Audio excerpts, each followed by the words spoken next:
Denver and Phoenix. Congrats to Nikola Jokic. Devin Booker receiving the NBA Cares Award. DeAndre Ayton made his presence felt early and often, Sam. Yeah, when the big fella get in that pick and roll and he get downhill like that, young fella is finding his way in the playoffs this year. 15 points in the first half for Nikola Jokic, carrying the offense. Did a great job making Ayton play on the perimeter, attacking him off the bounce. But in the second half, things changed. Ayton, 20 and 10. He had 33 double-doubles during the regular season, continuing to contribute here in the playoffs. Jay Crowder, the three and the free. He made 3 threes, had 14 points. We're tied at 28.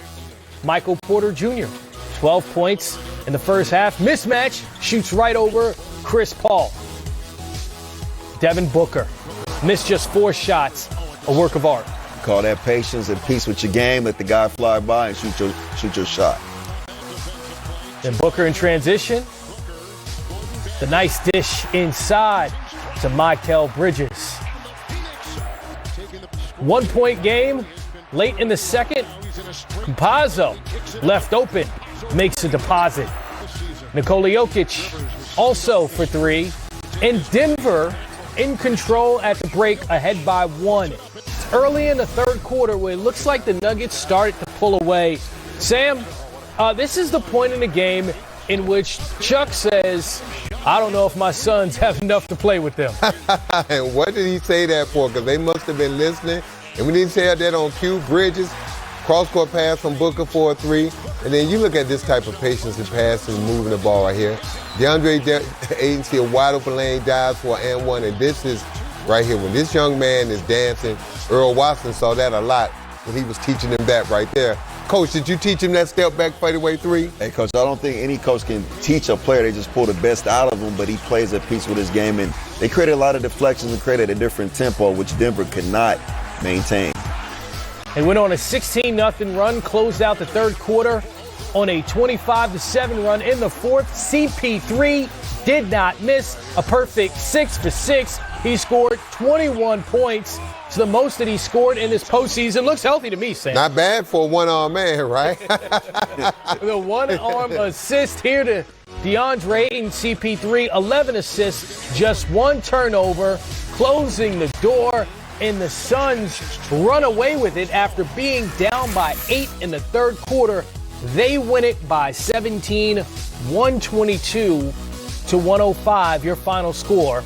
Look at that balanced attack. Again, 4 players for Phoenix, over 20. What do you notice about the amount of shots that each of those guys took? 12, 13, 14, just amazing balance. I think they were efficient, and one thing they did, Coach, which we know in points per possession analytically, they got to the paint, which they got to the rim. They got to the foul line, in the corner threes. They spread out that defense and forced them to play weak side basketball. What Denver has to do is make sure when those passes go to the weak side, they're not direct passes. That means your hands have to become deflections and make them throw it over your hand to give that weak side a chance to close out and force them to play outside of that corner. Because weak side corner, if you can get that shot every time, you will win the game. Yeah, and that's weird because normally skip passes like that, teams can bump back and get there. But when you have to worry about a guy like DeAndre Ayton diving hard to the front of that rim, to old school basketball, Mike Malone, Dad, you got to stand that guy up and break his momentum. And when you're doing that, you get caught up in the wash, and it's hard for you to regain your momentum and get out and kick out to those three-point shooters. So they got to still bump. They got to do it early, and then they got to release and get to their spots. But look, Denver's got to establish something. They never did establish anything tonight. They never really got the Joker going the way we like. Michael Porter Jr. had a solid game, but nothing special. And let's face it, without their starting backcourt for Denver, Joker and Michael Porter Jr. are going to have to be special every night for them to win, because we can't expect those 2 guards, the guards for Denver, to play as well as they played in the last series against Devin Booker and Chris Paul.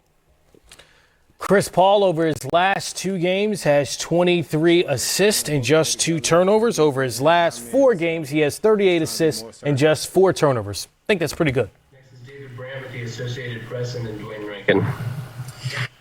You got bumped on that shoulder, it looked like, early in the game and kind of grimaced. And, I think everybody was wondering, how you were feeling. And then all of a sudden there in the second half, it just looked like you were back to your old self? Did it loosen up during the game, or was there any moment where you really felt you were back because you looked like your old self in the second half? Yeah, it definitely loosens up. But one thing about it is you don't get like no practice time. You know, the only way you get a chance to see how it is in the game.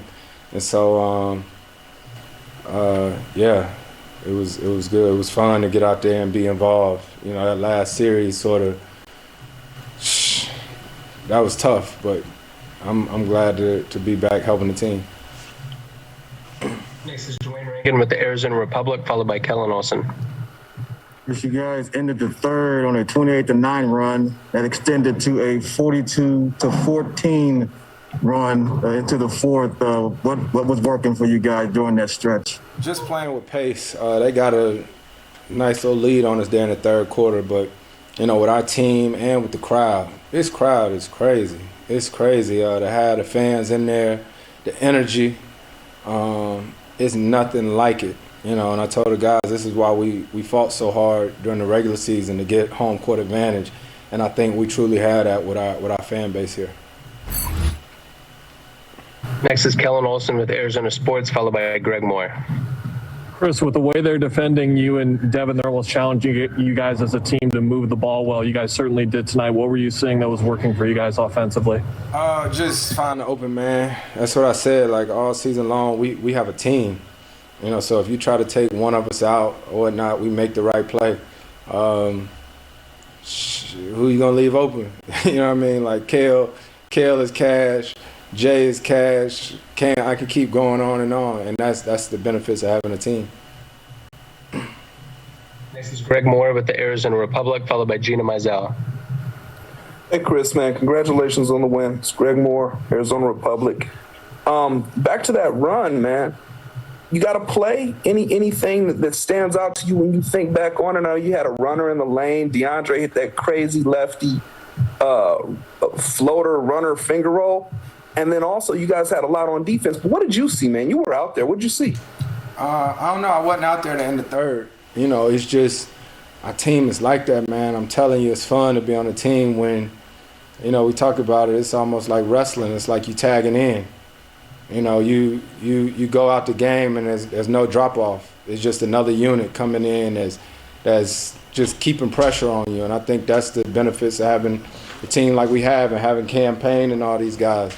You know, when I come out, it's cool. It's like these guys nice too. So. Final two questions are going to be Gina Mizell with Suns.com and Catherine Fitzgerald. Hey, Chris, when you talk about the crowd and different guys stepping up in different moments, the play that comes to my mind first is Torrey's alley-oop that just sent the crowd into a frenzy. Just overall, though, what has he brought to your team this year just as a midseason pickup and you know, kind of carving out a role here? Torrey, man, we call him Big Country, straight out of South Carolina. You know what I mean? He just done brought a energy to our team, one of the funniest guys in the locker room, and he just played the right way. He do all the little things. First thing we noticed when he came to our team was his offensive rebounding. But even preparing us for this series and how he talks to us and tells us what we should expect, is so valuable to what we do. Final question is Catherine Fitzgerald with the Arizona Republic.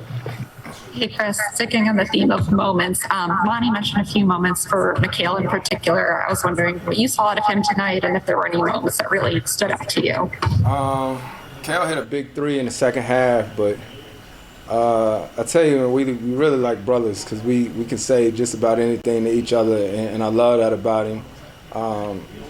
He made a play in the first half where he tried to penetrate and he turned it over, and I was like, you got to shoot it.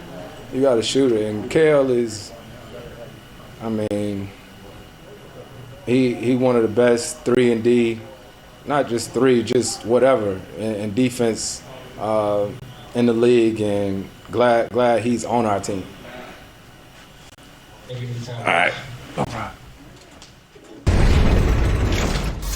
Time now for the Limelight presented by Corona.